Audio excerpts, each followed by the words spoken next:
drumroll, please! It is another wonderful episode of Burning Joyrides with your wonderful driver and host, me, Nerd Wonder. Alright guys, it's once again more info about Eric Esquivel, the notorious writer from Border Town that was accused of horrific sexual assault. Well, new info came up to light.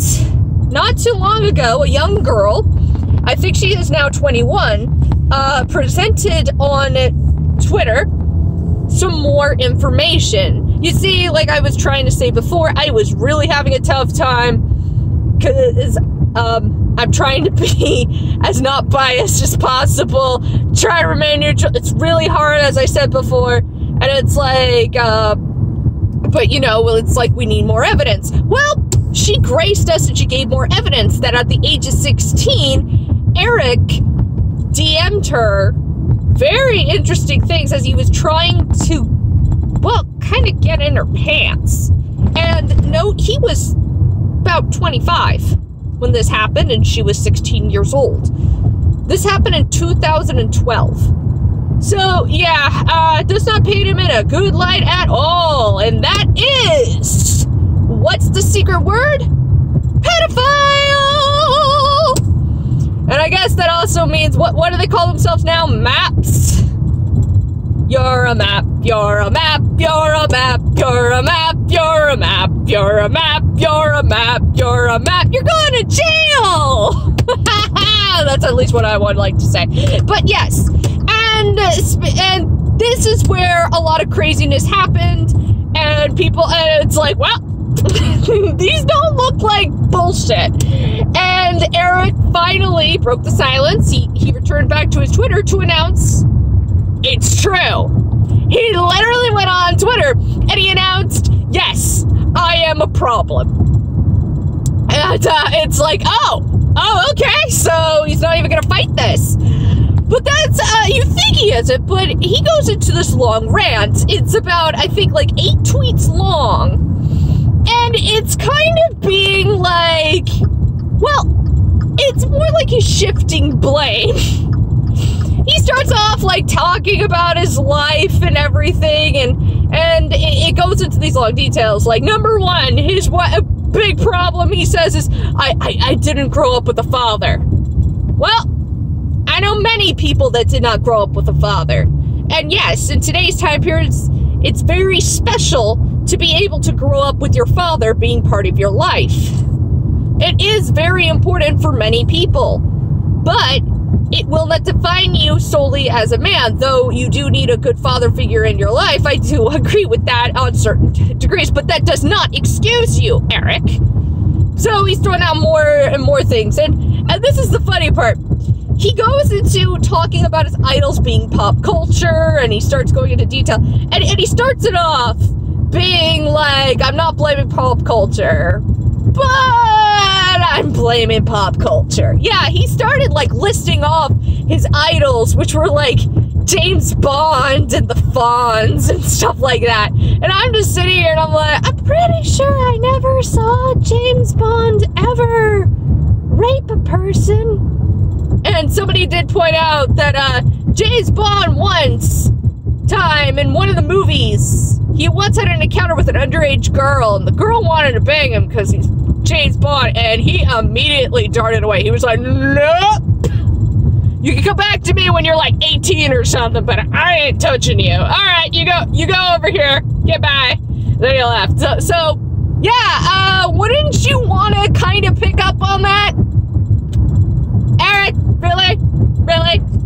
Is this who you're blaming? So literally, he's trying to blame it all, like, as it goes on. He's kind of blaming it on I guess the patriarchy, toxic masculinity. He starts saying it's not my fault, it's how life shaped me. So I guess he's saying, I don't know, that rape culture exists or something. I don't know. This guy is literally pulling out of his hat all this stuff, and yeah, I get it. He admitted to doing this, and he said, like, I finally understood after one of my friends, she went up to me and said, look at it in another person's viewpoint or something like that. And pretty much that's when it suddenly hits. Oh my goodness. Or whatever. And, oh, wow. Wow, it took you that long, Eric. Really? Not that you're just making up half this shit. Like, you would question, it's like, why would he even freaking admit this and everything? Well, it looks like he's trying to, I guess, lessen the blow, as some people would say. He's trying to paint a picture that he is, some people suspect he's trying to paint a picture that he is mentally disturbed. He has issues. He's trying to have reasons for it that are out of his control.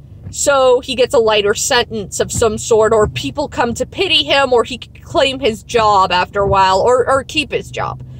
Because that's what some people do. Maybe he's hoping that the statute of limitations is over and all this other junk. But I don't know. But all I know is that he said all this shit. He said this shit online. He said this on Twitter. It is archived. So this ain't leaving ever. It's an interesting piece. And doesn't paint him in a good light. And at the end, of course, he states that the reason he's never confronted anybody, even though he was upset about what he did to them, is that he's a coward. You are a coward, Eric. Because you literally say that you want to be a better you. You want to, like, restore yourself and get better or something like that. And I'm like, you want to know how to be a better you?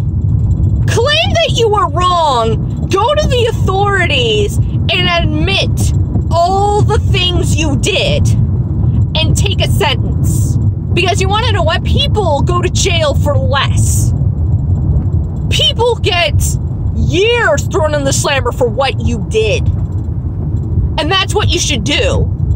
There was a story, I want to say like 5 years ago, there was a man. He was a drunk driver. He was driving drunk, of course. And it is like drunkenness. He hit a car right next to him. And it had a family in there. Most people died in it. And of course, he found out there's a way out of it. His lawyer said they can get him off without even seeing any jail time. That this won't even be on his record for all of this. And though it would be relieving to get away and not have to spend life in jail for this, he realized that he wouldn't be giving any justice to the survivors or any of the family members that were still alive. And I remember this. He apparently, according to the story, he went on YouTube and he made a video. I did see the video, but it was way back. He made a video with a crew where he revealed his face and everything and told his story and told why it's wrong to drink and drive. And then he admitted he's going to admit it was all his fault. He is going to take the full sentence. Why? Because he was in the wrong. He hurt people. He hurt a family. He hurt friends. He hurt loved ones. And he honestly could not take that. And so, he took his punishment. And so, Eric, if you really feel like you need to redeem yourself, you have to take the punishment that fits the crime. So all these victims can finally get their sense of justice. And I get it that you're a coward. But if you truly want this, you will go to the police. You will admit everything. And you will live out your sentence. Could be 3 years, could be 5, could be 10, could be 15, I don't know. But you will serve those years. And remember why you are there.